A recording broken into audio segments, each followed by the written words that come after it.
On behalf of the American people, including Muslim communities in all 50 states, I want to extend best wishes to Muslims in America and around the world.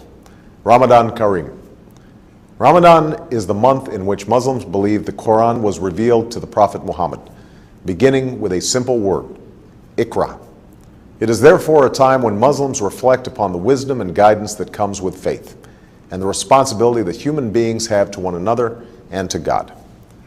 Like many people of different faiths who've seen Ramadan through our communities and families, I know this to be a festive time, a time when families gather and meals are shared.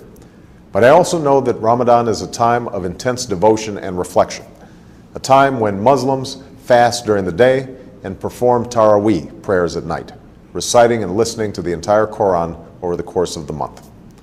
These rituals remind us of the principles that we hold in common, and Islam's role in advancing justice, progress, tolerance, and the dignity of all human beings. For instance, fasting is a concept shared by many faiths, including my own Christian faith, as a way to bring people closer to God, and to those among us who cannot take their next meal for granted.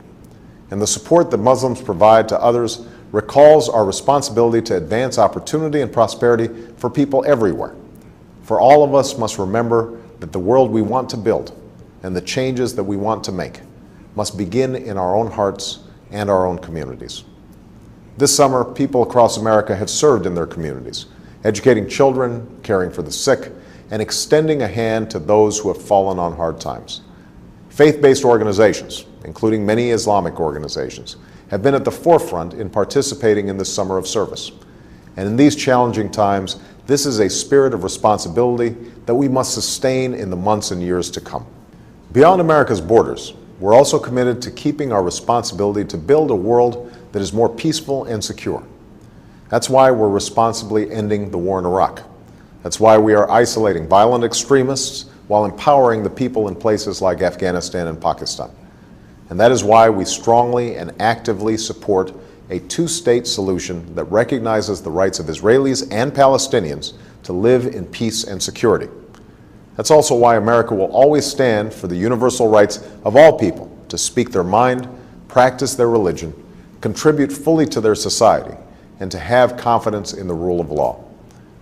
All of these efforts are a part of America's commitment to engage Muslims and Muslim-majority nations on the basis of mutual interest and mutual respect. And at this time of renewal, I want to reiterate my commitment to a new beginning between America and Muslims around the world.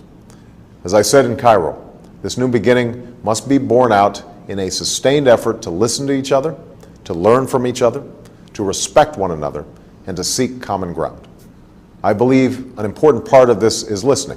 And in the last 2 months, American embassies around the world have reached out not just to governments, but directly to people in Muslim-majority countries. And from around the world, we have received an outpouring of feedback about how America can be a partner on behalf of people's aspirations.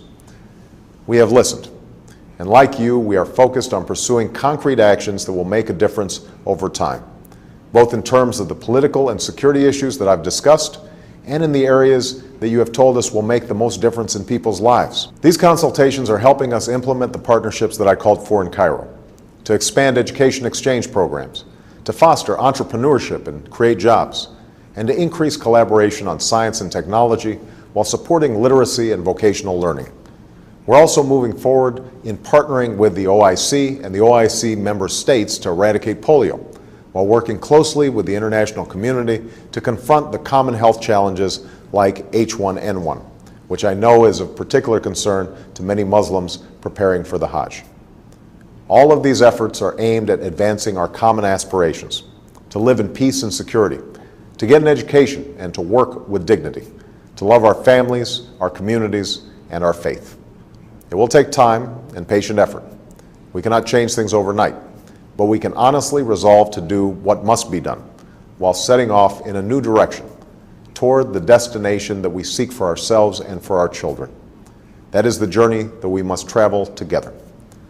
I look forward to continuing this critically important dialogue and turning it into action.